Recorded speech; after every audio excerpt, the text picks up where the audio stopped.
I'm Debbie Moran, and I'm going to talk about the Summer Milky Way. This is really our last chance, our last month to view it. And I will tell you a little bit about what I mean about the Summer Milky Way. So with this season, our nighttime is facing toward the interior of the galaxy, and that's why we are able to see a much thicker, more brilliant Milky Way. And that the way we face includes also the central bulge of the galaxy, which is down low to the south for us. And that's what's in this photograph by Don Selly here. So we have one of the most spectacular parts of the Milky Way. And because the Milky Way is so dense, there's also a lot of especially beautiful objects in the Milky Way to look at. Let me see if I can advance my slides. Okay, I am having an issue here.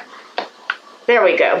Okay, so I sometimes give this talk to general groups, so just want to mention that if you're new to the Society, our website is astronomyhouston.org. I do recommend establishing a login because all of these presentations are also on our website. Once you're a member, you can access them. And once you log in, you'll find, on a computer screen, you'll find a square to the right, and in that square, one of the choices is recorded HAS presentation. You can also access these on our YouTube channel and often on our public Facebook page. So you can often watch these after the fact if you need to. I would also like to mention that if you want to do some close-in observing, the Museum of Natural Science runs the George Observatory, which is in Brazos Bend State Park, which is about 45 or 50 minutes southwest of Houston. And that's actually the observing site for the Fort Bend Astronomy Club. We have quite a bit of joint membership between Fort Bend and the Houston Astronomical Society. But our dark side is out near Columbus, Texas, way out west on I-10. This is the George Observatory. So again, this runs public star parties, and it's open every Saturday night. And then they sometimes have some member nights once a month. And it can also be organized to have private groups go out there, usually on a Friday or a Sunday.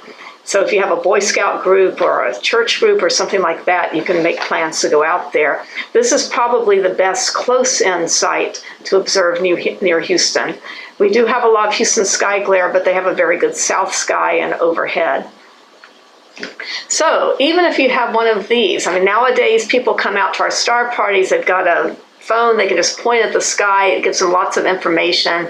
Or if you have a telescope, which we call go-to telescopes, where all you have to do is dial in the object you want and it just swings over there. It's really nice to be able to look up at the sky and instead of seeing a bunch of random stars, to see a picture book. So I recommend learning the constellations as a first step if you're a new astronomer. There are star charts for every purpose, and by every purpose I mean that there are star charts that are wider field, where the stars don't get quite as faint, and those are great for learning the naked eye sky or the binocular sky. And then if you have a very large aperture telescope, there are star charts where each page is a tiny piece of the sky, and you have much deeper stars or much fainter stars that you can match up with things in your eyepiece. So you get different atlases for different reasons. So in this picture, the Pocket Sky Atlas is one that's really great for simple observing, either very small telescope or naked eye or binoculars, whereas Uranometria goes into great detail on the sky. This is the Pocket Sky Atlas. It's a favorite, simple, easy to carry atlas put out by Sky and Telescope magazine. Here's another Bright Star Atlas. And again, these would be stars maybe you can only see naked eye and no fainter than that. And I don't know if this one's still in print, but this is the Edmond Mag 5-Star Atlas. I do recommend learning the constellations, and that used to be a very difficult thing to do. The star maps would have very kind of cryptic dot-to-dots or no dot-to-dots at all, and maybe just some drawings like this of what the people saw in the sky. You're like, how in the world did they get that out of those stars? And I remember making several stabs at trying to learn the sky and having difficulty with some of these older star charts. Then I found H.A. Ray's Find the Constellations, and he calls it a new way to see the sky. The stars has the same information as Find the Constellations, but it also includes some extra information about astronomy in general. And both of these books are written at the level of maybe the older child, or like from say 9 to 14 or so. But I recommend these books for adults because they're a very easy way to learn the constellations. And this is the same author who wrote the Curious George books. So H.A. Rey, spelled R-E-Y, and these are generally available at even most brick and mortar bookstores and definitely on Amazon.com. So Find the Constellations, or alternatively the Stars. And what he does is he does kind of really very recognizable dot to dots. So in his book, he shows the way people used to draw the constellations and the way he does it. Actually, he's the first one who's actually drawn the Great Bear, which the Big Dipper is part of, to look like a bear. I to this day, I see Bootes, which is the constellation that's up now, as a man smoking a pipe, just the way he drew it. And his Virgo, which is setting these days, low in the west now, still looks to me like a kind of a frumpy woman lying on her side. I still remember these shapes. So he teaches the constellations a little bit at a time, sometimes just a few at a time, but he also shows them in context. So toward the back of the book, once you've learned individual constellations, then you can see how they all relate together with star maps, whole sky star maps for the season. So I've already mentioned this. The Stars includes all of this, plus more general astronomy information. Another great book is Exploring the Night Sky by Terrence Dickinson, and this also has some very easy to see star maps. And in the back, one of the things I like is that it has two versions of the sky. It has the light polluted sky, and then it had with fewer stars, and then it has a version with more stars, although not so many as we would see in West Texas. So that's very helpful. And he has lots of great general information about astronomy in the front of the book. This is Bulfinch's Mythology, which I highly recommend. If you're not well versed in your Greek and Roman mythology, you can learn the stories of the constellations here. In the southern hemisphere, we don't really have this Greek and Roman mythology because of the latitude that they were, sort of similar to our latitude. So a lot of those constellations are scientific instruments. There's a few animals, but they're not based on Greek and Roman mythology. The star names, by the way, are generally Arabic names. So the stars are different from the stories of the constellations. This is a planisphere, and this will give you the entire night sky for the entire year. So it has two layers. So behind this window is the entire night sky you could possibly see at northern latitudes. You need to get one for Houston for the 30 degree. We're at about 30 degrees. So anywhere from 30 to 40 degrees will work. And along the outer wheel, you will have times of day and night, and then you will also have dates. So you would use this by swiveling the wheel so that the time of night matches the date that you're looking at. This window will move around, and you will end up with the part of the sky that you can see at this season at this latitude. What it turns about is actually the North Star down here. In any map like this, the center of it is overhead, and you need to know to turn it around. And I'll show you that a little bit better with the skymaps.com map. But you don't always hold it in the same direction. You want to swivel it around so that the constellations will be right side up for the direction that you're looking. You can also find very good star maps, good for early evening and the monthly maps in the major astronomy magazines. So we have Astronomy and Sky and Telescope magazine. Every month they would have a map for the northern latitudes. I think they have both north and south. So skymaps.com, be sure to put the S in, is a fabulous website to get a free downloadable map. And so it's a wonderful resource. So when you go to the site, on the home page on the right, you're going to see in blue, download the latest issue. That's going to take you to the second page. You scroll down, and there's going to be a list of maps starting with what they call the Northern Edition. That's what you want, and the very first map will be for the current month. So today, being toward the beginning of August, I went to fetch the new August 2022 map. And this is what it looks like on the front side. There's two sides. On the left, it tells you some neat naked eye things that happen throughout the month. So especially maybe the moon's near Mars, for instance, here. We're going to talk a little bit later about Saturn being at opposition on August 14th. It mentions a Perseid meteor shower. And by the way, the reason I'm finally giving a sky identification talk in August instead of a meteor or comet talk is because this year, unfortunately, the Perseid meteor shower, which is the best of the year, occurs during full moon. So it's not really a major feature to look at this particular year. So just to mention the features of the map, in blue, we see the Milky Way.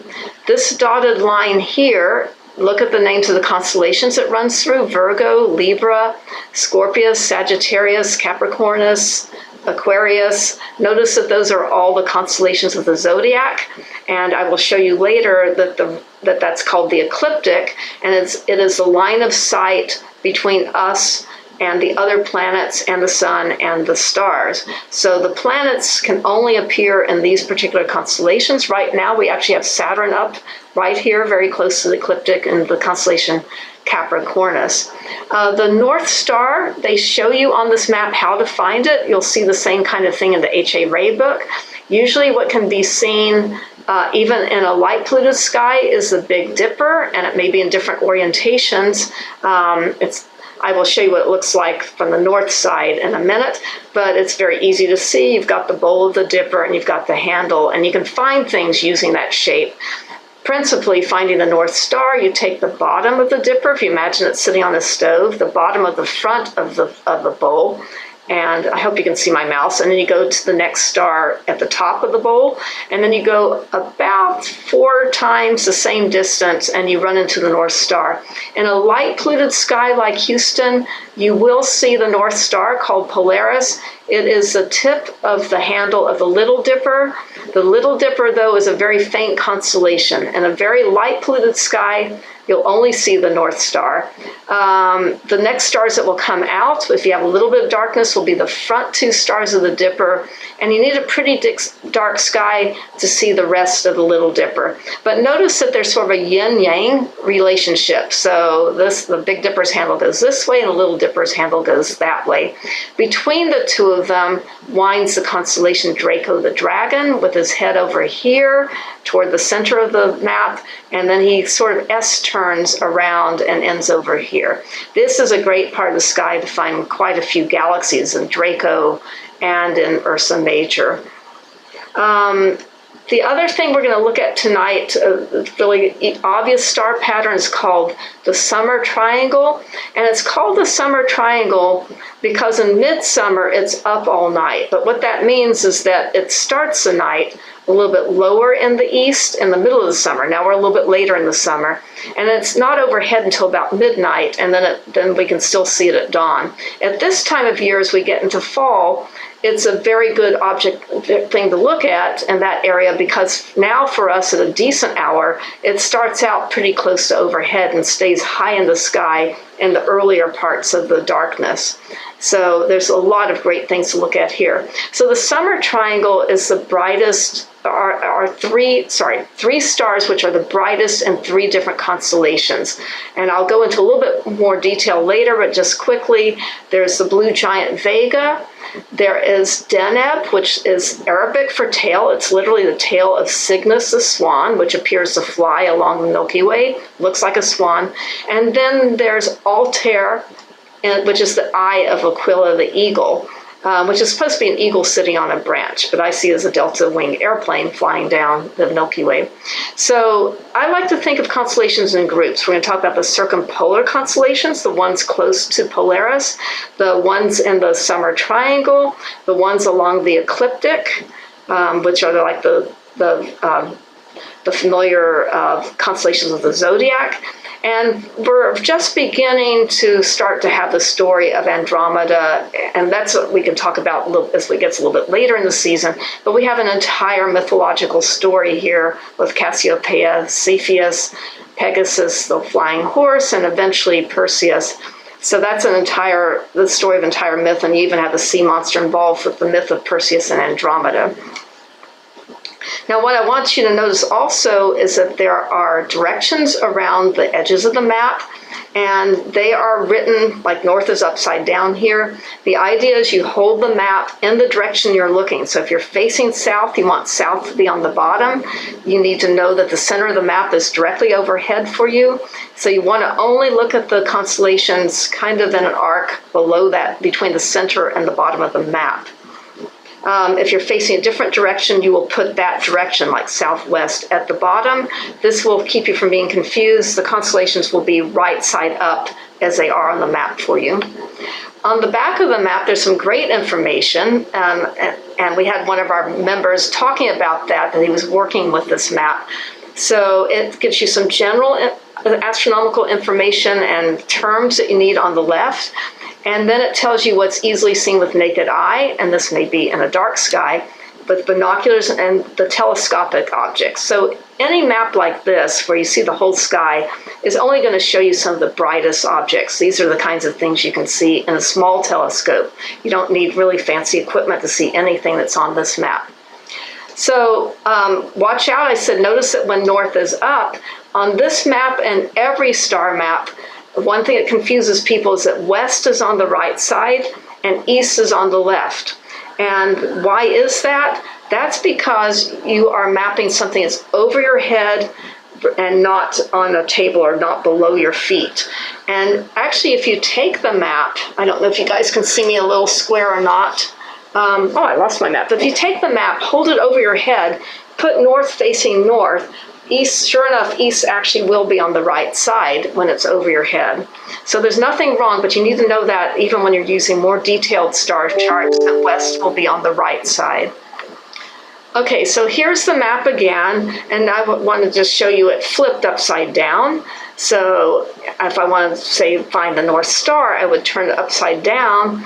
Now I've got north on the bottom, and notice that at this season, early in the evening, the Big Dipper is standing on end, so it's standing on its bowl with the handle going up. So this is the orientation you will see it early in the evening, and you will use the bottom of the bowl to find the North Star. When you face the North Star, then you are looking north, and to your right is east, to your left is west. Notice that east is now on the right, the way it should be, and behind you is south. So binoculars are a great next step after you learn some of the constellations, because they're a really great prerequisite to using a telescope. If you have a telescope that has a finder that magnifies the sky, that magnification is going to be very similar to what you would see in binoculars. What binoculars will do is they'll allow you to see a bigger part of the sky, and some of the things you might find in a telescope will appear as a smudge in those binoculars. Now, someone mentioned they were having trouble with that in Houston. Houston's sky is extraordinarily light polluted. So a lot of objects that are easy to see in a dark sky are difficult in Houston. But we actually have an observing program called the Binocular Messiers, where in a dark sky you can go out. They won't be fancy schmancy when you look at them in the binoculars, except for a few bright star clusters. But what you will see is a very definite little tiny smudge in the sky. And that means you've located it. You might not see anything that really impresses you, but you are seeing it and you know where it is in the sky relative to some of the naked eye stars. The kinds of binoculars you want for astronomy should have a fairly large difference between the first number, which is the magnification, these are 7x50s, and the second number, which is the aperture of the lens in millimeters. And the bigger that ratio, the wider field piece of sky you're looking at, and the brighter the image. You don't necessarily want to use the same kind of binoculars you would use, say, for bird watching or animal watching. These might be 10x32s.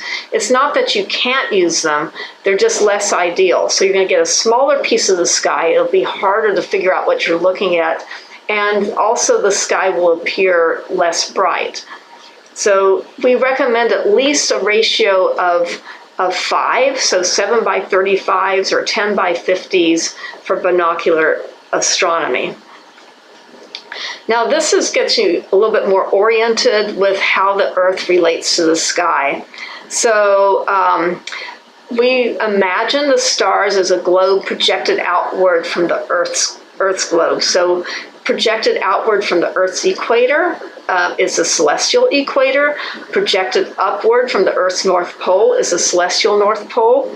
And we happen to be lucky enough to have a relatively bright star very close to the celestial North Pole. It's just a little bit off, and that's Polaris.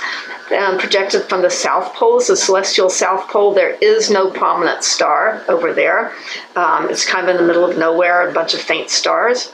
The Earth's axis is tilted, so as we, and I have a better slide for this, but as we circle the sun, the ecliptic, or the line of direction, the line of sight to the sun and all of the planets, is tilted 23 degrees to our celestial equator, because our own axis is tilted relative to our rotation around the sun by 23 degrees.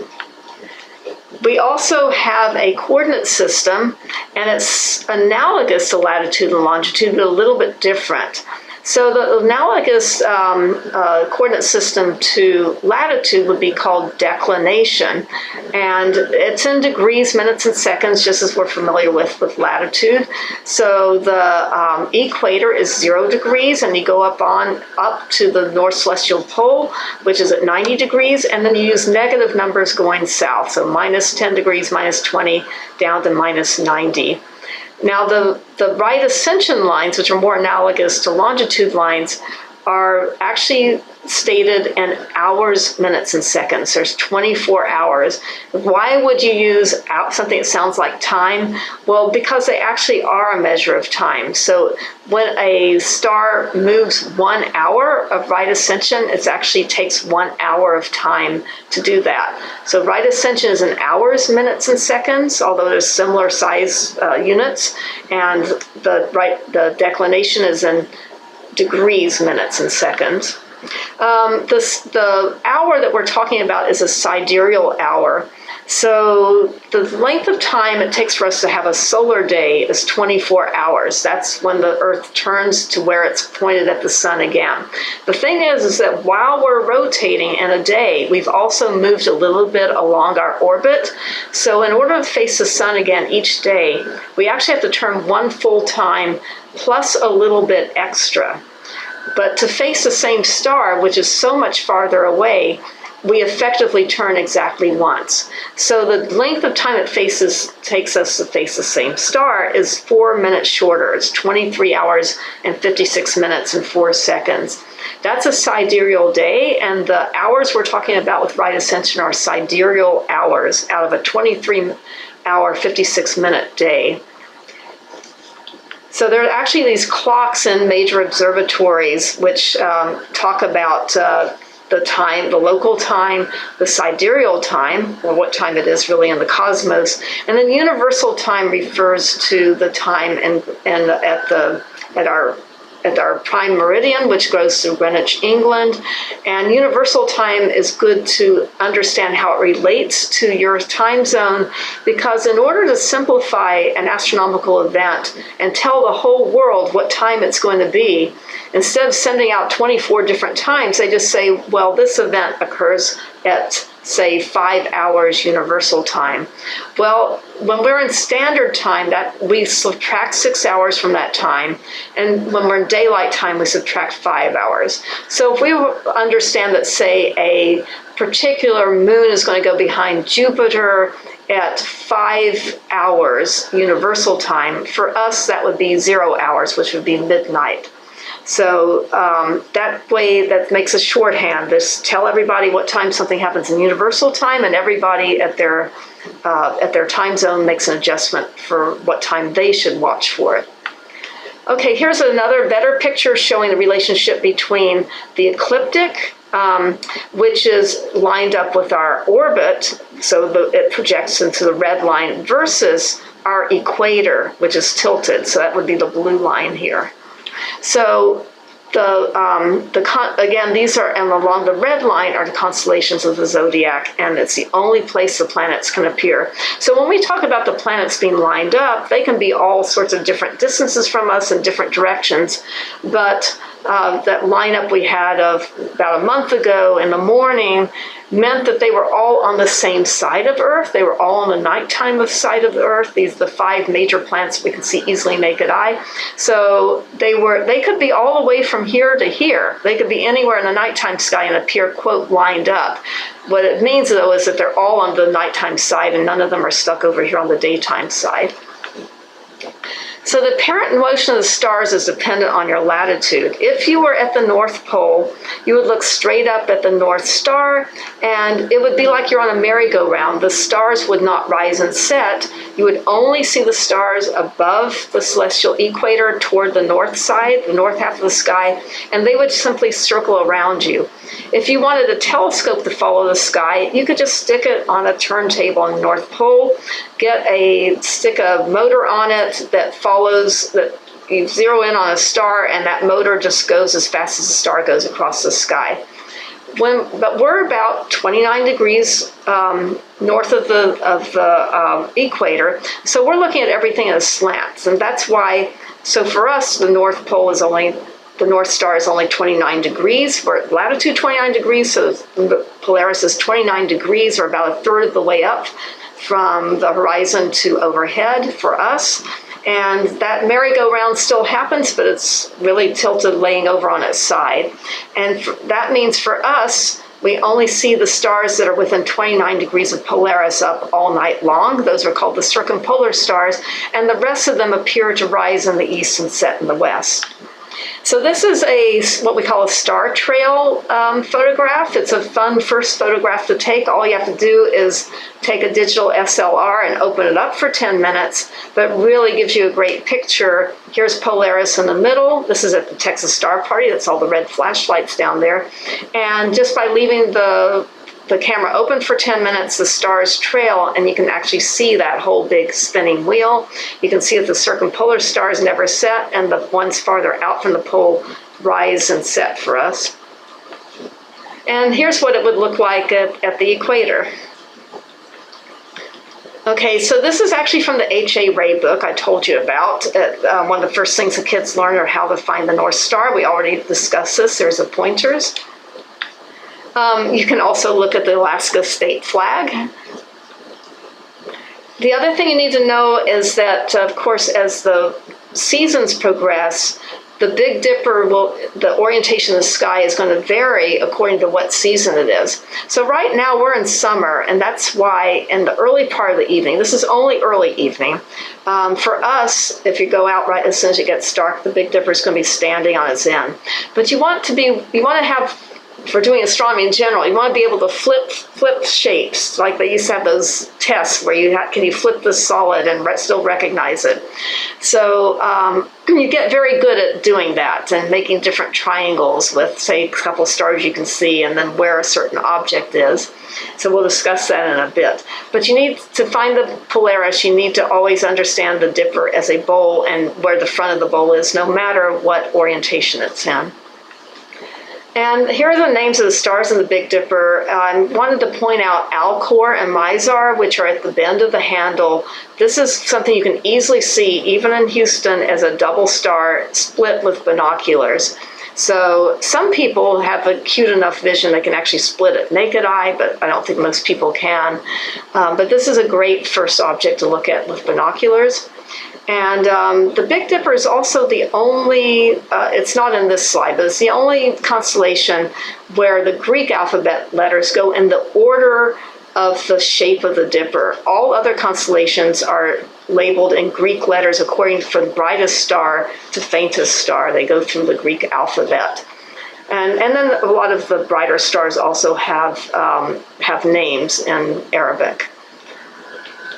So here are the circumpolar stars, the ones that never set for us.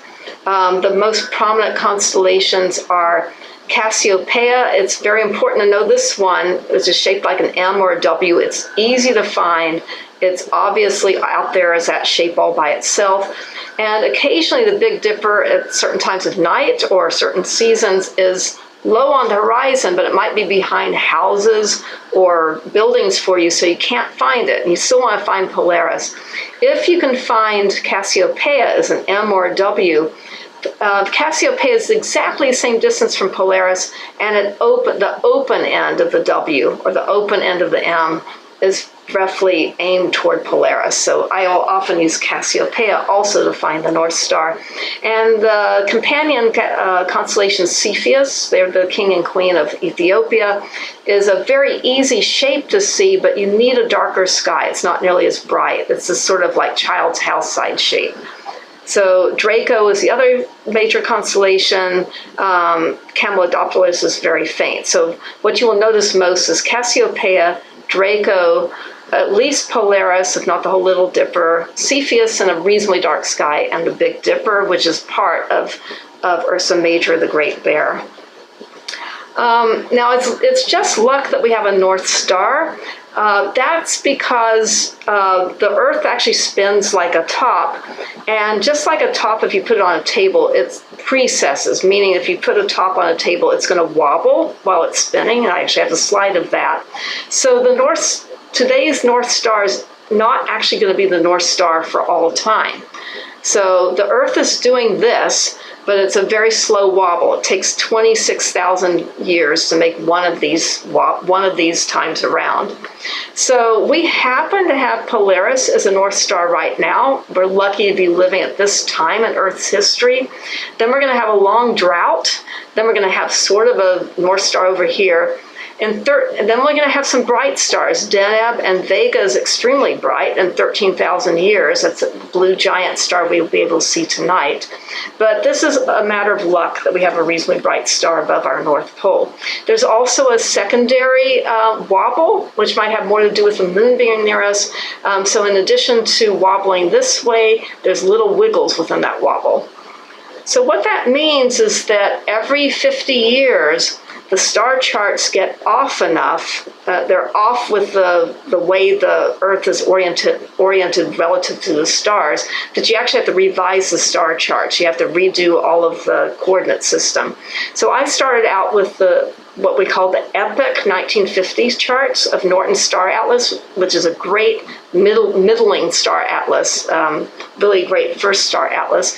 Then about 20 years before the year 2000, the epic 2000 came out, and we're coming up to where maybe in few years they'll do a new one. Now there's also now computerized star charts, and I think a lot of that can be done with upgrades in computer programs.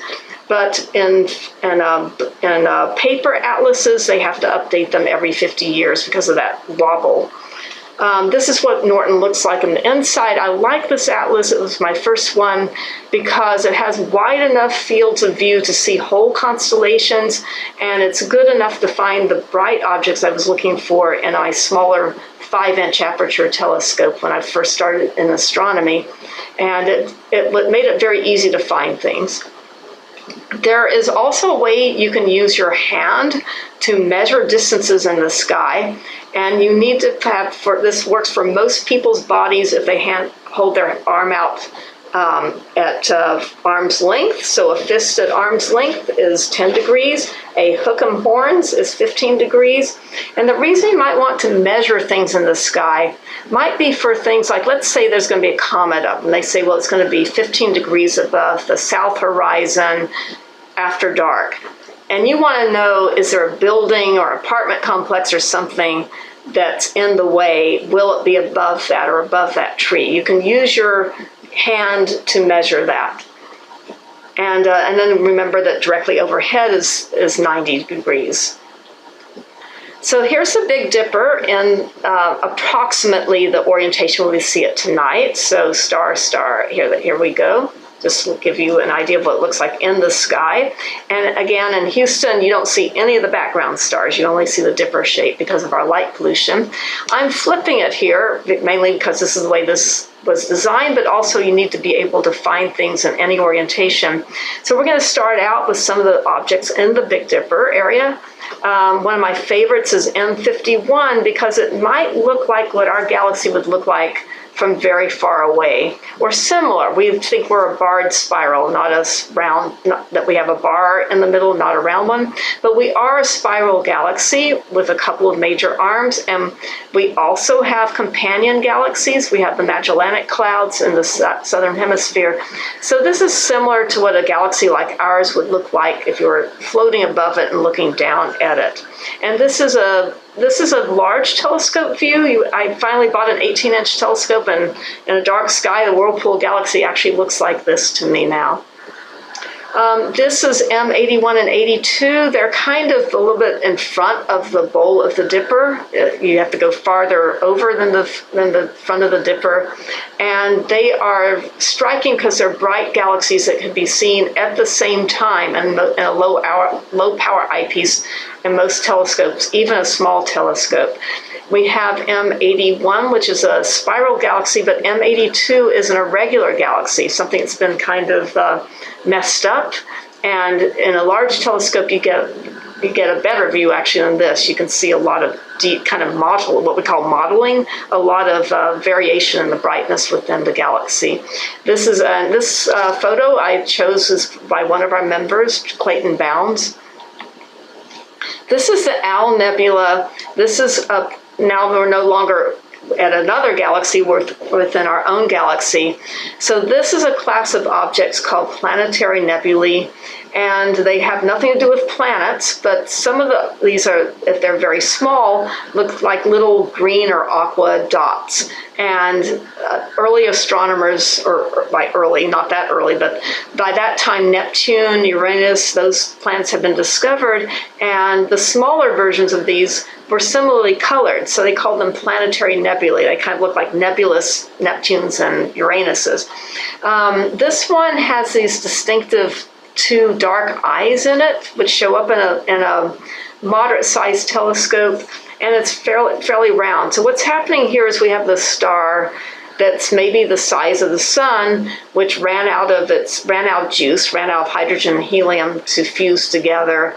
Went through a red giant phase as it was starting to fuse atoms farther out from the center, and eventually reaches a point of instability where it's collapsing, reheating, collapsing, reheating, and then finally it runs out of enough nuclear fuel that the outer layers expand outward, and in the middle, you may even see that slightly, is a little white dwarf left over. That would be as if most of the sun were to shrink to about the size of the Earth and get crushed under its own weight, and becomes what we call electron degenerate star. So that's a planetary nebula. These are some of the most fun objects to look because they come in all different shapes depending on what angle you're looking at them. So the Owl Nebula to find is fairly easy to find. It's just a little bit outside of the line along the bottom of the bowl, and I just kind of remember this shape that's a little bit outside and about a fourth of this distance and just a little bit down. These objects are bright enough that if you can get your telescope pretty close and just wiggle it around, it's going to pop in there. Now the handle of the Dipper, I just want to go over quickly, also can be used to find two stars in two different constellations. It describes a curve in space. If you keep following that curve, the next obvious bright star, and it's quite bright, is a kind of orangish star called Arcturus, the brightest star in Boötes, the one I showed you at the beginning that looks like a man with a pipe. And then if you keep going in the same distance, the same curve, you run into Spica, which is the brightest star in Virgo. And Virgo is now getting low in the west, so we won't have it much longer. So we always say you arc to Arcturus and spike to Spica, or speed on to Spica. So the Big Dipper, again, the way I learn constellations is find something that's really obvious and then use it to find other constellations. So here again is the bend of the tip on the right side, on the bend of the Dipper's handle. and it points to Arcturus. And I like this is not drawn the way H.A. Rye draws it, but it's also kind of a distinctive, kind of like a tall, basic kite shape.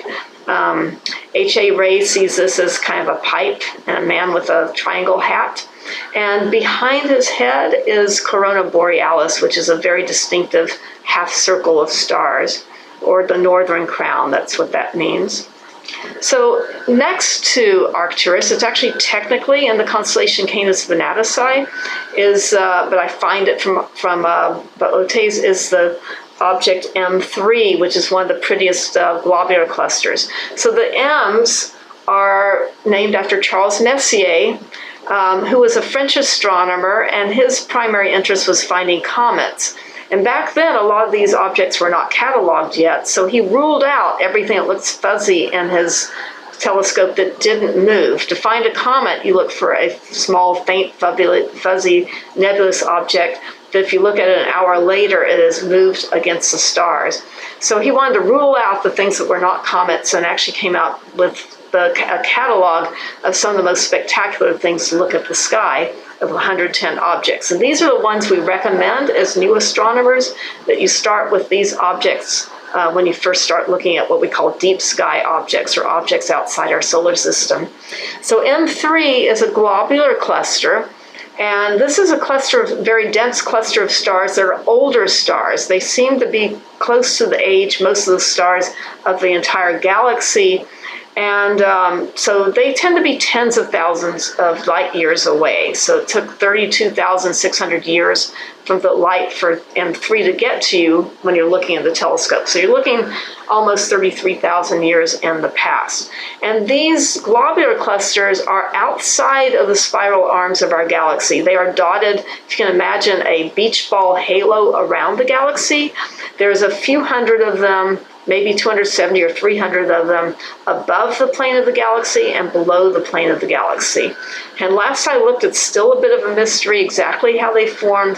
What we do know, though, is that the stars are close in age to the age of the galaxy. There are some younger stars. There's a little bit of star formation that does happen in globulars, but most of them are very old stars.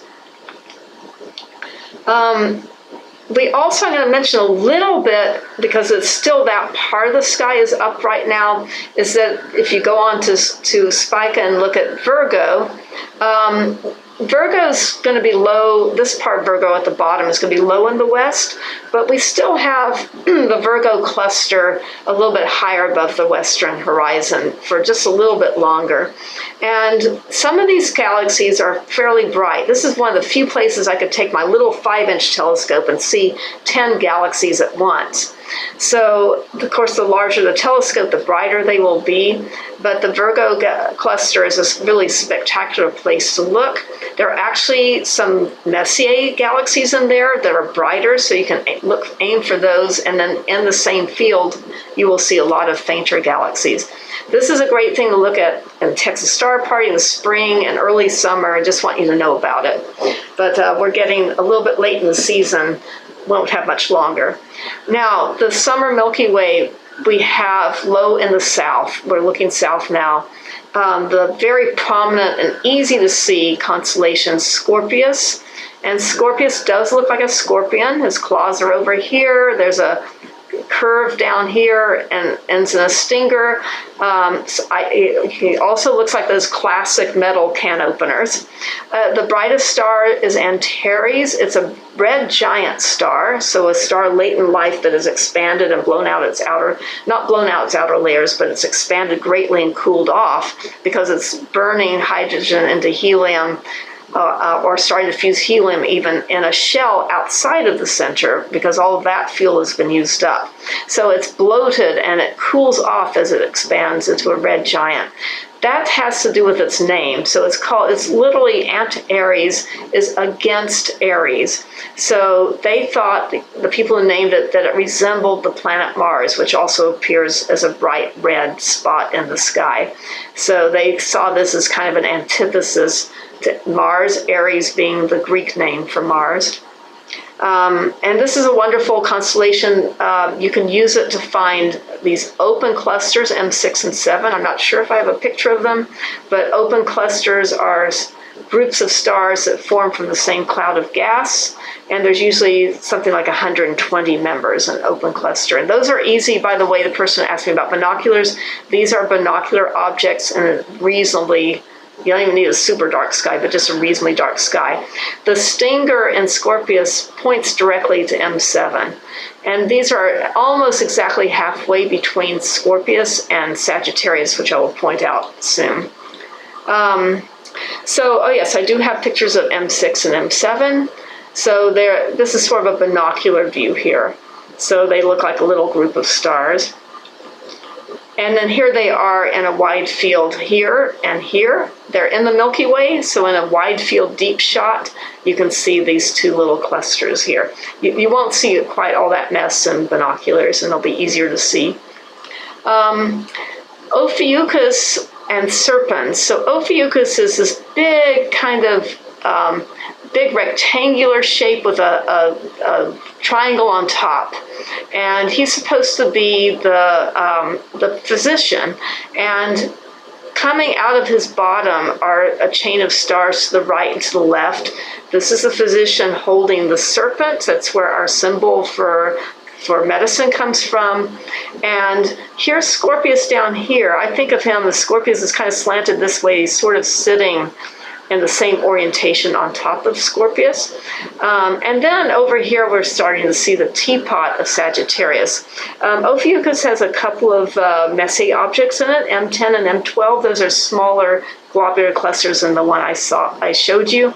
Ophiuchus is not too hard to see because he looks almost empty. You see the major stars, and then there's not much, and the stars in between are very faint. So you see the large shape very easily. This is Sagittarius, or actually the top part of the constellation Sagittarius. Sagittarius, the constellation, is an archer and extends below the bottom of this picture. There's more stars that are part of Sagittarius. But what shows up so strongly to our naked eye is the top is the stars in the upper part of the constellation, and they so strongly resemble a teapot.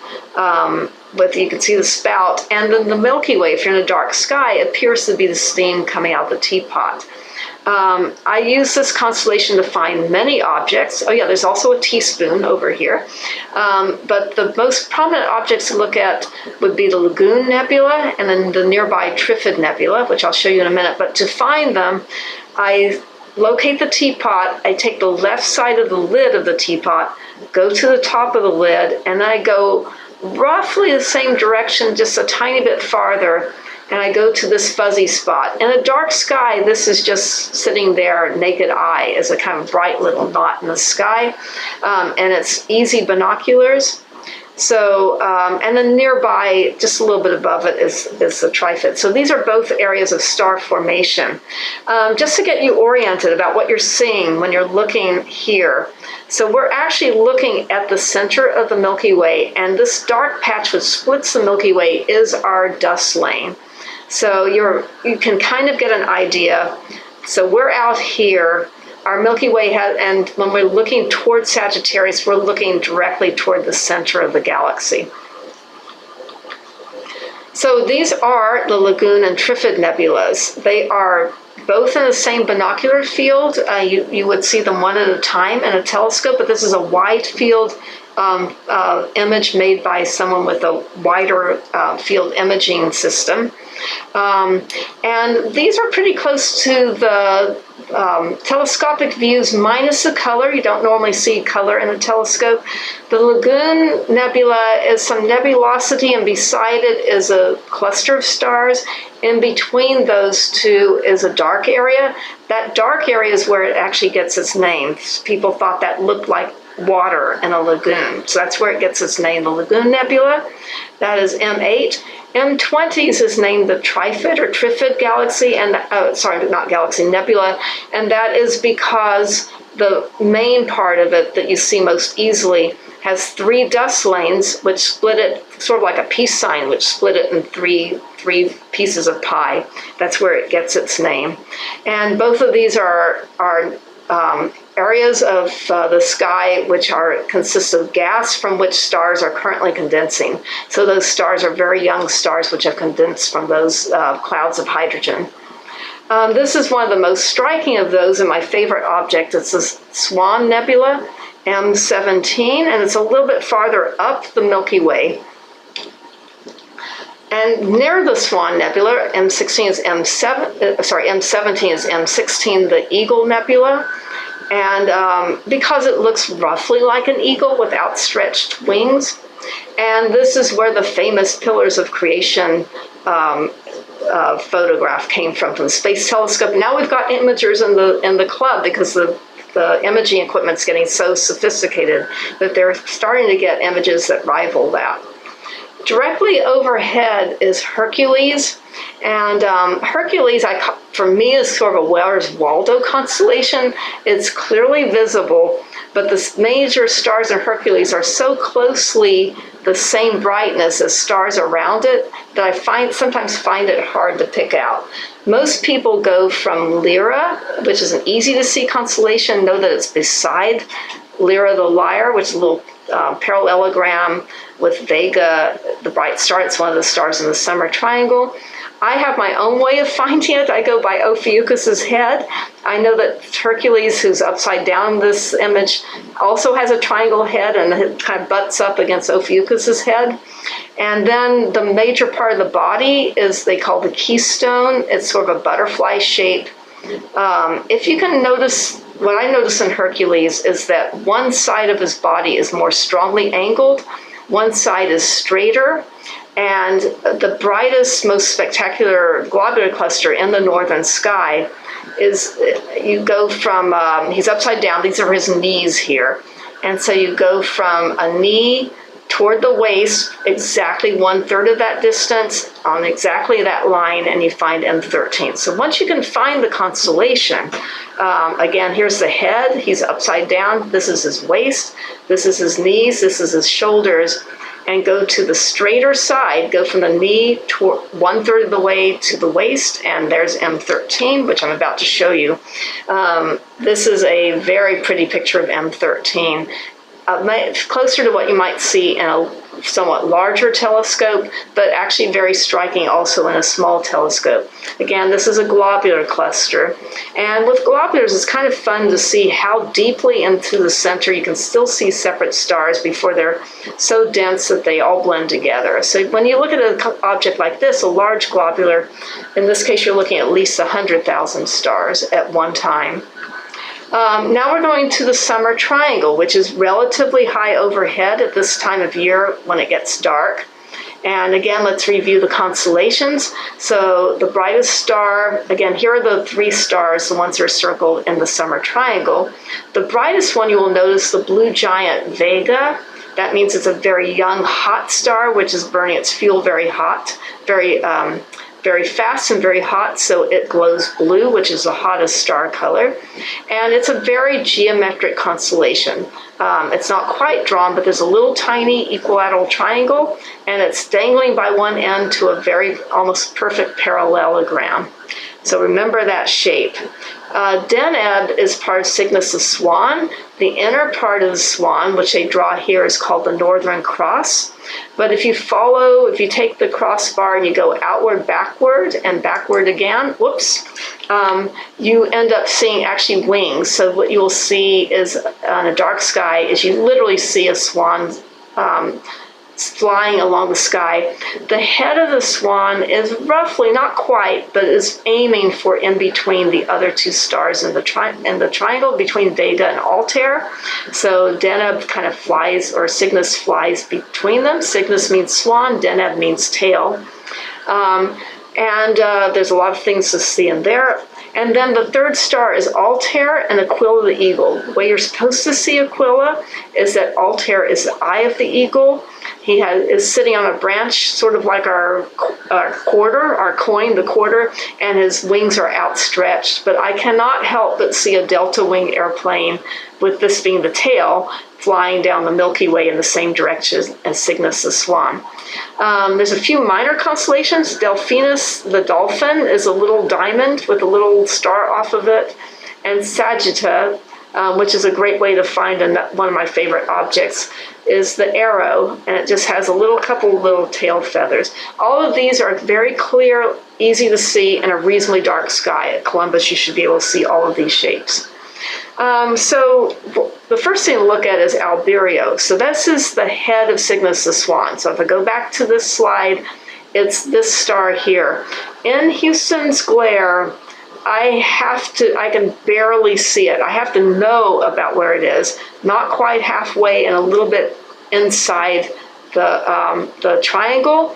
But if you work really hard at it, you can see the star naked eye. And then this is something you can show your neighbors, because once you point even a small telescope, you see one of the most beautiful double stars in the sky, a blue and a gold star. In a smaller telescope, you actually get the colors more brilliant.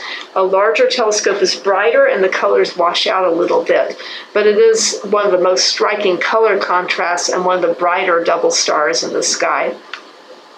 Also, and this is not a small telescope view, you have the Ring Nebula, which is very easy to find the constellation Lyra. I'm not sure if I have a finder chart, so let me go back to that.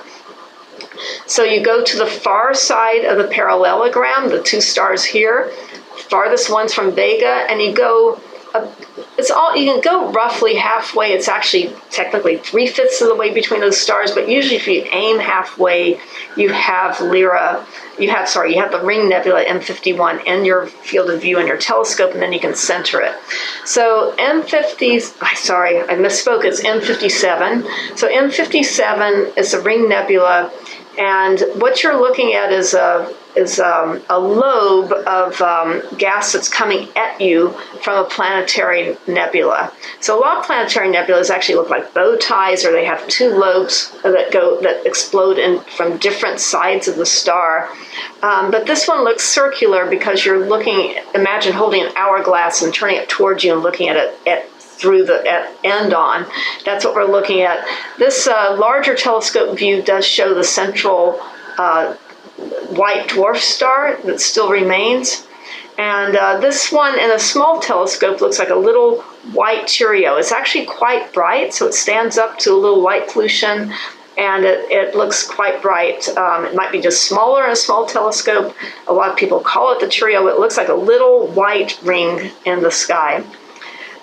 This is my favorite, M27, the Dumbbell Nebula, and I find it off of Sagitta. It's actually technically in Vulpecula, so I'm going to go back. But I don't see Vulpecula. It's not a very prominent constellation. I see Sagitta, I see the end of the arrow, and I see Cygnus. So I know it kind of is a little triangle. It's about right here where my arrow is. So I find it geometrically off of Sagitta. So this is sort of more like the sideways view. So if it were the Ring Nebula, M57 would be looking at it from here. So we're seeing a planetary nebula from its side, and in a small telescope you'll just see a bow tie shape. Larger telescope, you'll see there's more nebulosity. It makes kind of a football shape around it. This is actually an image that goes a little bit deeper than I've seen, so there's a little bit more nebulosity than you might see in a small telescope. And then there's the Veil Nebula, and this can be found, you see if you look at this upper part, there's a star here. That's actually a naked eye star within the constellation of Cygnus, but not part of the main shape, but easy to see in a dark sky. So you learn which star this is, aim your telescope there. This is an image which you will not see in the telescope. So it's wide field. What you can see in a telescope might be, say, this upper part here at once. And this definitely benefits from a filter. So there are filters that bring out contrast It's not very prominent if you don't use a filter, but in a dark sky with a deep sky filter, or you can see it as kind of a brilliant white strip of light, and you will see these kind of filament shapes. So this is a supernova remnant, a very large star that completely exploded. It was larger than the sun. It has a neutron star in the middle. And so these would be the outer remnants that exploded out into space. You need supernovas to have people, because it's at that stage that as the star is collapsing that it creates all of the heavier elements. They haven't been created until you have a very large star start to collapse in itself, and when it spews everything out, the heaviest elements are there. So you need to have some supernovas first before you can have a next generation of stars that can have planets. This is now coming up in the east and will be prominent in our sky for a while. It's the Great Square of Pegasus. Pegasus actually looks like a horse, but this great square is 4 relatively bright stars with what looks like empty space in between. There is definitely what looks like a horse's neck and head. And I use that to find the object M15, which is one of the prettiest globulars in the sky. And he's got some front feet here also. And then out of his back end spews the constellation Andromeda. Some people think it is 2 streams of water coming out of this box. And then the other way I orient Andromeda is that I noticed that these streams are kind of underneath Cassiopeia, if you see it as a W. So that's how everything orients. These are very important for which will come up a little bit later, will be more prominent. The galaxy Andromeda is over here, but for right now, M15 is a great object to look at. Now, when you're researching these things and you want to see an image of them, don't just put down M15, because you will get bunches, whatever, you'll find lots of military vehicles and military weapons. So if you want to find something out about it or get an image, be sure to say M15 globular cluster or M31 galaxy. Don't just write M15 and do an image search like I do for my talks. Otherwise, you get a page full of weapons. This is Cassiopeia, has one of my favorite objects in the sky. Very easy constellation to find. And in a dark, and so here's this W shape. If you're a musician and it's upright, it's a quarter rest shape. Or it can be an M shape depending on what orientation it is. But this is the star Phi, or Phi. So here's the Greek letter Phi. And in a dark sky, this star right here, right next to the Phi, is actually naked eye. If you can't quite see it, you go from the left side of the W down to the vertex. You go about 1/3 of that distance and slightly outside that line. So even when I can't see the star, I know where it is geometrically and I can find it. I like to show this object if I don't have Saturn or Jupiter, which we will actually have both at Halloween, I believe, this year. If I don't have it, I like to go to Phi Cassiopeia. So once you focus on this star here, turn your telescope to it. This star is this star here, and this is a rather deep photo, but what people will see, they won't see all this background shapes. What they will see is 2 bright stars together, and then they'll see a little stick figure. So they'll see a chain of stars going downward to some feet, and they'll see a long chain that makes one arm and a long chain that makes another arm. For anyone who's seen the movie E.T., it looks very much like E.T., the extraterrestrial from that movie, with a little short guy with wide-set eyes, a short body, and very long arms. Before the movie E.T., it was known as the owl cluster because it was seen as an owl with 2 bright eyes sitting on a branch. So these arms of E.T., the extraterrestrial, are the branch that the owl is sitting on. This is definitely the cutest cluster in the sky. Most kids who've seen E.T. recognize it. They may think it looks like Wall-E if they haven't seen E.T. But I find nobody has any trouble seeing. If I start them with the eyes and then tell them to find the body going down and the arms to the side, they all see it. So that's a delightful star cluster. Again, this is an open cluster of stars, so that means these stars except for Phi Cassiopeia, which is a foreground star. It's actually just line of sight. All the rest of these stars in this cluster formed from the same cloud of gas, and then were left over when that gas was used up and are still near each other. We also now have Saturn coming to opposition on August 14th. And what that means is Saturn is relatively close to us, and this is a great time to be looking at Saturn. I'll probably talk about Saturn or have someone talk about Saturn in September, because my favorite time to look at Saturn, I love to look at opposition, and let's talk about what opposition is. It means it's opposite from us, from the sun. So it's the shortest distance because of where it is in its orbit. What that means is that it's most overhead close to midnight, and that it's up all night. So it rises at dusk. It's rather low in the sky. You need to wait till midnight for it to be quite high, and then it's setting at dawn. But as you can see, the Earth is so much closer when it's at this part of its orbit. When it's on the opposite side from us, it's another 0.2 billion miles farther. So as Saturn gets past opposition, it's going to get farther away from us, and the image will get slightly smaller. But if you do want to look at it at opposition on August 14th, try to wait till a little bit later in the evening when it's a little higher up, and it will be the largest that will appear in your telescope all year. I actually had some light pollution slides last time I talked to some people. What I will tell you is I spoke to a couple of committees today. It's the Public Safety Committee and the Transportation and Infrastructure Committee. We had some joint committees of City Council today, and we're making some headway. I now know for sure that Abby Kamen is another supportive City Councilwoman on lighting. And for the first time, we have a member of our club. I've been collecting, along with Steve Goldberg, we've been collecting lighting at the sites of fatal auto pedestrian accidents to show that a lot of this glare we have in Houston is causing accidents. She lives near one of those sites of accidents. It's where 3 valet parkers were killed. It made national news. And she's in some townhomes near the Galleria where they're just blasted with light. For the first time that I've ever heard of since working on this, the city came out, helped turn off all those lights or turn them downward that were bothering their windows, fix the light that caused the accident, and then she told me they even just now turned off a neon sign. This is the first real awareness I've seen from the city of Houston on lighting, and we had very positive comments. Martha Castex-Tatum of District K is one of our biggest supporters, and she sent a statement saying she definitely wants to work on this. So I'm hoping for the future, it might be a long time coming, that maybe starting with private lighting we can get that better, and then someday maybe have better street lighting too.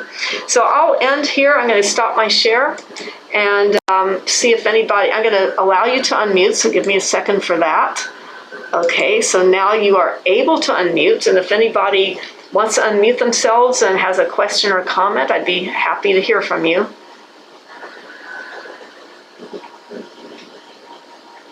Any takers? Yeah, you should be. How far are we from the center of the Milky Way?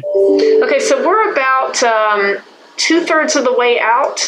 What's the distance, though? I think they said about 44,000, 45,000 light years away, because they actually, last night on Nova, they were doing a program on black holes. So in the center of our galaxy, we have this 4 million stellar mass black hole, and they mentioned that being about 44,000 light years away from us, and the galaxy is somewhere like 150,000 light years across. So we're about 2/3 of the way from the center outward. Miss, I plan to be in Big Bend National Park in late October. Can you still see the Milky Way? So, yeah, the Milky Way should still be up, because that's the summer triangle goes through the Milky Way.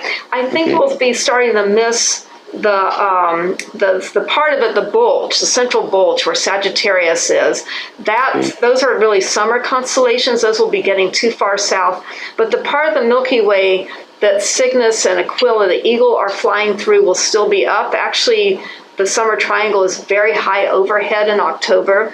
The end of October, it may be passing overhead and getting like to the west side of the sky, but it should still be quite high. But make sure you don't go at full moon. I haven't checked. No, I'm going on 17, which is a new moon. Fabulous. Okay, you should see a very prominent. I was just at McDonald Observatory a week ago, and it was amazing how clear the Milky Way was, and you should have very good views in Big Bend also. So that sounds fabulous. Is it possible, or could we get a group of us hackers, or at least this hacker plus others, to go to reserve the Brazos Bend scopes and have you or someone show us around? Do they do that down there? Yes, absolutely. So you can call the museum and you can arrange for a private group. They do charge something, which basically, because it's mostly volunteer run, but they do have a charge. It's a modest charge, which they actually have for using the dome scopes. So absolutely, that's a good idea. Actually, we just did that. Renee Gaddaly organized a group like that. Let me talk to her about doing that again. Yes, Miss. It's good to do it in the winter or past daylight saving time because it takes so long to get dark with daylight. Miss Moran, they have what is called VIP Star Party. It costs $100 if you're a non-member, $75, and the next one is August 19th, and the one after that is September 23rd. I'm going on the 19th. Right. So there's also, and then on top of that, they have members' nights. So they also have members. Right. I don't recommend, Saturday nights can be very crowded, so a private night is better. So I don't know all the categories they have now, but it used to be that you could, say, get a scout group. They'll cap it at 100 people. Sometimes they'll combine some groups.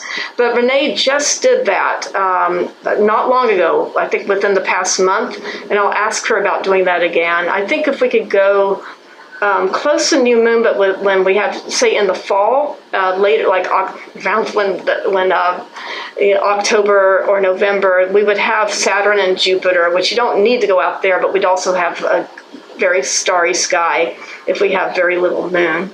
Yeah, see, you go to George Observatory website and you click on observatory events, and it's limited to 15 people, and you have to be 16 and above. And it's already booked for August. It's open for September 23rd. So that's a VIP one, right? So yes. That explains the higher charge. Okay. $100 for non-members, $75 for members. Okay. And they have it every month. Okay, so that sounds like they're doing a smaller group, but they get even more personal attention. So, yes. We can certainly look into doing more of that kind of thing. Absolutely. And actually, I do volunteer out there. I could certainly, be one of the people out there. So I actually kind of taken off from COVID for a while, but I'm ready to go. I have elderly parents, but I'm ready to start doing that again. They also do it at the Inspiratory Observatory, first Friday of every month. Right. It's free. So on Saturday it's open to the public, but it's very crowded. It's also open, first Friday, there's a members night, so once a month, where if you're a museum member, you can sign up to join that. So that's a smaller group, but I think it's capped at about 100. And then they will do the other Fridays, and sometimes on off times, like a Saturday, Sunday, or Thursday, they'll do other kinds of groups, like scout groups or church groups, and you just ask them. They'll try to put most of those on Friday because it's easiest to get the volunteers then. So that's a good idea. The rental, the club has sort of a rental program where you can, if you're trained or certified on your telescopes, you can actually use those or check them out. Is that program still active? I think we've been having some trouble with getting hold of we had a very good telescope chair, and I think Joe is working on he's been hard to reach for some reason. I don't know whether that's been resolved recently, but normally, yes, we have like 40 telescopes that one can borrow. And then on top of that, as one gets more experience, we have the observatory telescopes at Columbus, and we have a couple of large dogs out there. So the observatory with the roll-off roof requires some training, but we have training sessions for those. So for a long time, I never bought a big telescope. I didn't need to. I would borrow I would go use our observatory, or I would volunteer at the George Observatory and use their big telescopes. I bought an 18-inch that collapses so much it fits in my Ford Fusion hybrid, a car with a trunk, to take out the Texas Star Party and hopefully eventually build an observatory out at Columbus. But we have such good access to large telescopes. The other way to get access is to become a George volunteer as you get more experience. And they have like a 13-inch you can just roll out on the deck, or a 17-inch, or use the 36-inch in the dome. So often after people go home, you've got some time to use the telescope yourself if you'd like to for a little while. Anecdotal question about the George Observatory. How did they put that size of telescope in the middle of a swamp, as much as I like Brazos State Park? Yeah, for one thing, that it's gotten a lot worse. So that's what I've been working on. The advent of LED lighting has been a disaster for light pollution. So the north sky is totally gone. We used to have not a great north sky, but we had a north sky. It's definitely getting more light polluted. Carolyn Sumner's even said they're starting to see it from the west and the south. And it's been really difficult in this part of Texas to get some kind of attention. I've actually been working at this, now it's going to be 8 years. And in 2014, when they announced the white LED lights, I had heard about it 2 months before. I started writing letters back then not to use that color. I just had a success in Kansas City working with an advocate there. They were going to do the same lighting we are, and they just made the decision to change to a softer, warmer street light. But I had gathered so much information here, I could keep sending her information, and she finally got it done. So we have the streetlight problem. We have an even worse problem with the private lighting, which is totally uncontrolled here. So people are just putting out the brightest possible white LED lights and pointing them outward. I was in Fort Collins, Colorado, and Milwaukee, Wisconsin recently. They didn't seem to have those problems. So Fort Collins actually now has a dark sky ordinance. All lighting almost already is shielded, and the future lighting also has to be warmer and shielded. And Pittsburgh has a dark sky ordinance for all city lighting, which will include all of their street lights.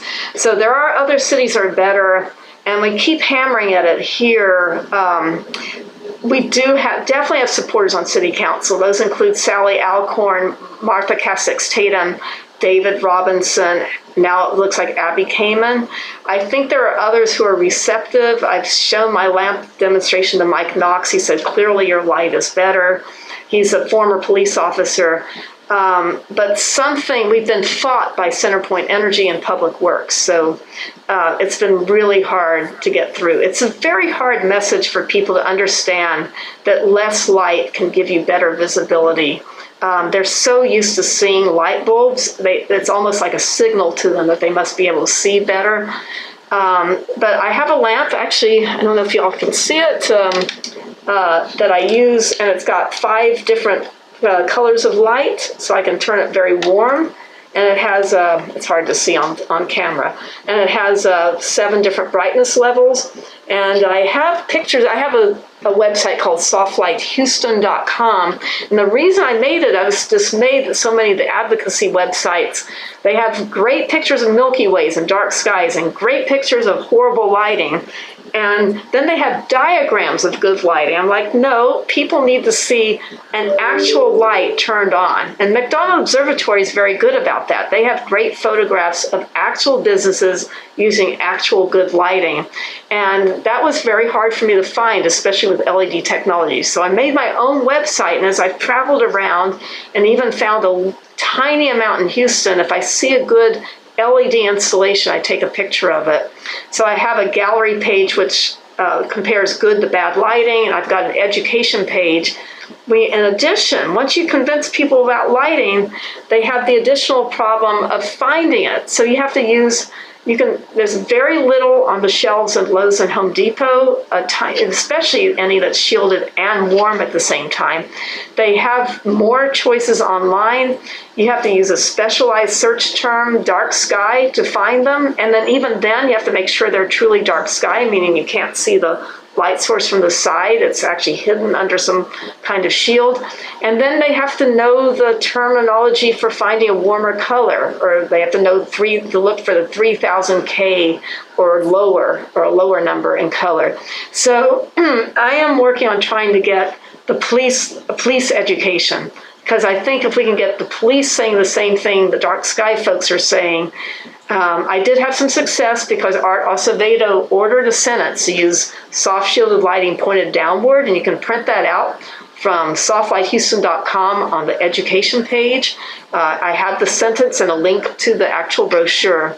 So that's really useful to show to a neighbor. There's also a statement from the Montgomery County Sheriff's Office, awkwardly worded, but it says the same thing. So my feeling is that if we can get these people hearing how to light from police instead of from environmentalists, that will really help with demand for better lighting. So just keep talking to people.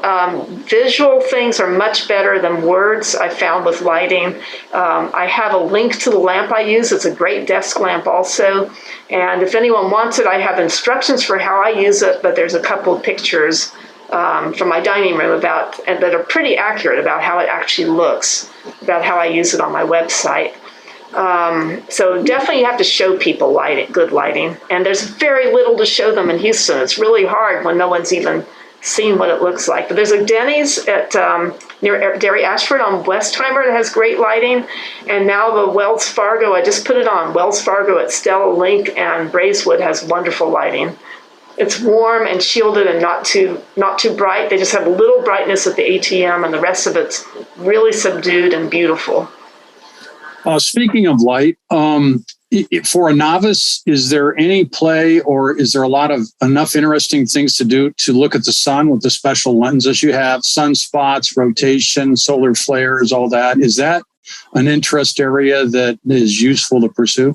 Yes, absolutely. And I may do it again. I was just about to get one of our beloved members who just passed away, Lloyd Overcash, had just agreed to talk about the sun.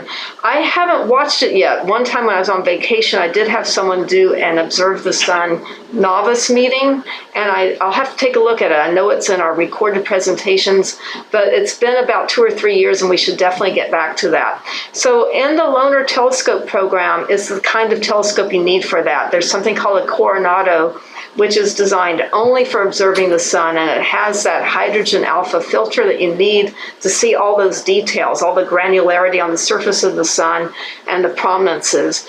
With a more simple solar filter called a neutral density filter designed for observing the sun, you can get them sized for your telescope to clip on the end, and those will give you a yellow image, and if there are sunspots present, you'll get a very good view of the sunspot shapes and the darkness of the sunspots against the sun. So those are the two kinds of filters you can use for observing the sun. We definitely have at least one solar talk on the website, and I'll take a look at it and see what we might want to supplement with a new solar talk. If I can add on to that solar thing. Yeah. It's my first meeting, by the way, but I used to have a 10-inch Dobsonian, and I bought a really cheap solar filter from Amazon for like $26, which is like 12 by 12 inch sheet. And then if you have a smaller lens or a mirror, then you can use something smaller. It's about $20 on Amazon. And like you said, it's orange, and or the sun becomes yellow or orange, and you can see sunspots. That's all you can see, but it's still pretty interesting. And you just got to figure out how you're going to get a sheet onto your telescope. You got to figure out, you can use a box or something, or cardboard, or I don't know exactly how. But. Right. Sometimes you can make a structure to insert the sheet onto.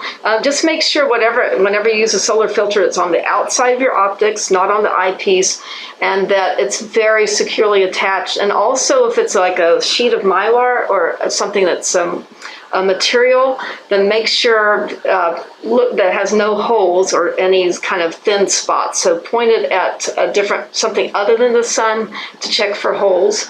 And then you can also get custom-made solar filters. So one thing, I'm glad you mentioned you have a 10-inch Dob. Often you don't need the whole aperture of a 10-inch telescope, so sometimes the solar filters they make for larger telescopes will have a smaller circle cut into a larger thing that goes over your entire tube, because you don't need a lot of brightness to see the sunspots. There's also solar binoculars available at Best Buy. Yes, there's solar binoculars just for looking at the sun too. And then as the eclipse comes closer, RainbowSymphony.com or Rainbow Symphony makes reputable solar filters. You can get them sized for your binoculars. They make small solar filters. They also make the eclipse glasses, and those are that's a trusted company. And then, gosh, I don't know. I bought my solar filters so long ago. I'm not sure who now sells them. I think it was a place called Mountain View, but look for something called neutral density solar filters that are actually glass and cut out 99.9 something % of the sun. They're safer, and you can have them custom made for a telescope too. Should a novice ever consider other wavelengths, parts of the electromagnetic spectrum and the devices and equipment to do that? Is that something you should only do after you're pretty well along in this? I know I remember hearing a talk by, there are a bunch of people in England who do radio astronomy. They actually have radio dishes at their house. So that's been done by amateurs. And then we had a novice talk. This is something I hadn't done, by someone who does spectroscopy. And he talked about how he's kind of developed the instrumentation he needs to do spectroscopy with his telescope. And that talk is probably, I'll have to see whether we got that one online. That was a guest speaker when we were on Zoom. And so, yes, there's definitely different wavelengths. I don't know about people doing gamma rays or gamma ray astronomy or anything like, or X-ray astronomy as amateurs down here. But radio and spectroscopy have been done by amateurs I know of. This is a good discussion. It's great to have some new members here too. I think I'll just stick with Saturn next month. Yeah, well, Saturn is so wonderful. We are coming up on the best months to observe it. And also it's great to observe over time. I've actually lived long enough to see it.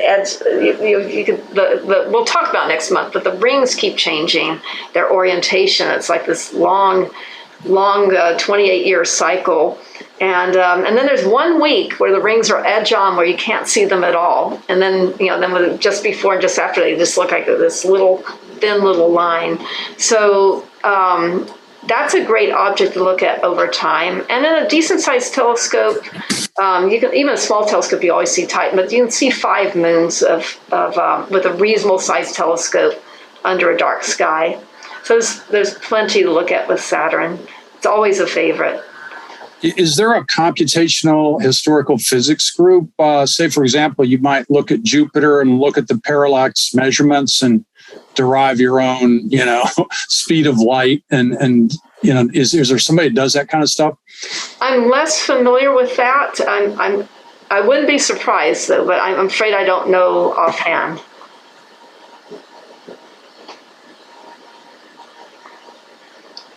I'll ask a question. So I'm again new to this group, but I have become kind of familiar with all the deep sky objects that are out there. Not all of them, but many of them.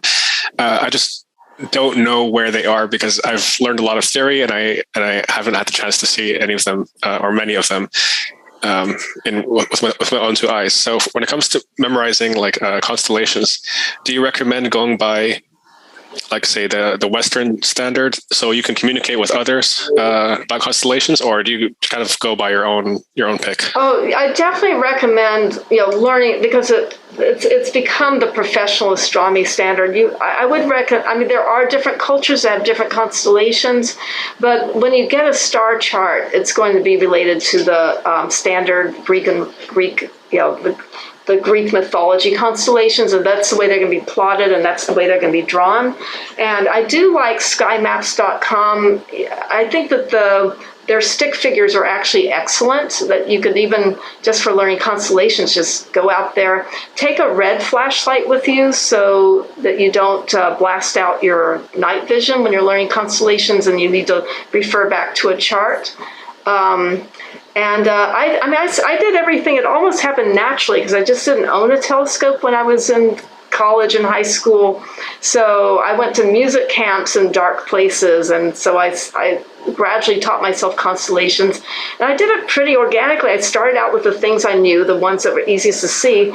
Like if you start out with Orion in the winter, then there are several prominent constellations around it. So I'd start out with something familiar, and I'd say, well, what's under Orion's feet? What's over his right shoulder? What's over his left shoulder? What does this belt lead to? So you kind of start out with the familiar ones and then branch out around them. The H.A. Ray book teaches them seasonally and teaches you a few at a time. So I found that it was kind of a digestible amounts that I could absorb. But it's so much easier to use a telescope once you see a picture book up there, and you're not struggling even to see the constellation in the first place.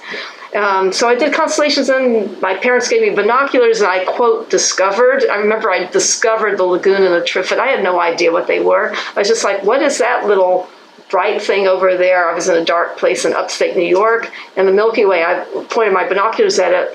This was before I joined the astronomy club. Later on, I knew that I had seen the Lagoon and the Trifid, but I didn't know what I was looking at the time. Well, thank you for your advice. Oh, you're welcome.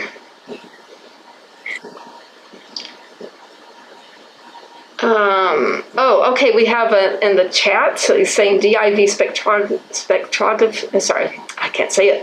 I think spectrography, which maybe I guess the imaging is spectroscopy on a budget. So thank you very much for that comment. DIV, I think you said. And I see there's 4 things in chat. Let's see if there's anything else. Yes, there's, if anyone wants to look, there's some, people put some references in the chat. And you can copy the chat by clicking on the 3 dots and click copy chat.